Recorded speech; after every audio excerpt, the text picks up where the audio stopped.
আলহামদুলিল্লাহ আমি কবুল করলাম এভাবে। আলহামদুলিল্লাহ আমি কবুল করলাম। কমলাপুর স্টেশনের সেই পরিচিত মুখ সোশ্যাল মিডিয়ায় ভাইরাল টোকা ইয়াসিন এবার সত্যি সত্যি বাঁধলেন সংসার।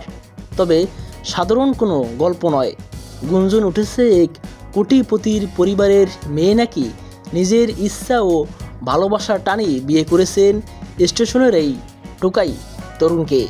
কিভাবে ঘটলো এমন নাটকীয় ঘটনা, চলুন বিস্তারিত জেনে নেই।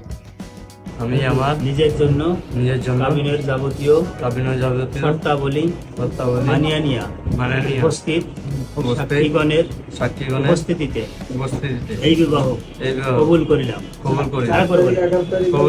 মাশাআল্লাহ। সোশ্যাল মিডিয়ার কল্যাণে কমলাপুর স্টেশনের ইয়াসিনের কথা আজ কারো অজানা নয়।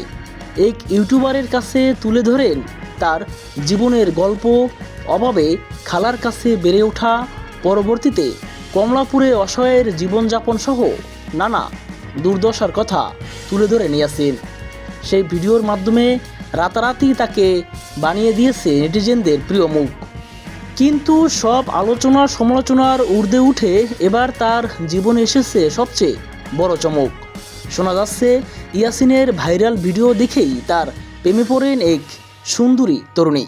সামাজিক অবস্থান, পরিবার কিংবা অর্থের বিশাল ব্যবধান কোনো কিছুই বাধা হতে পারেনি তাদের ভালোবাসার সামনে।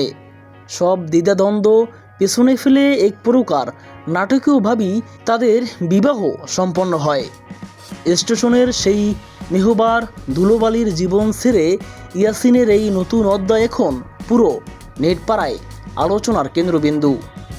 এ খবর ছড়িয়ে পড়তেই সামাজিক যোগাযোগ মাধ্যমে বইছে ট্রোলের পাশাপাশি অভিনন্দনের জোয়ার। কেউ একে বলছেন বাস্তব জীবনের সিনেমাটিক গল্প, আবার কেউ কেউ বিষয়টিকে কেবলই সস্তা পাবলিসিটি বা সোশ্যাল মিডিয়া ড্রামা বলে আখ্যা দিচ্ছেন।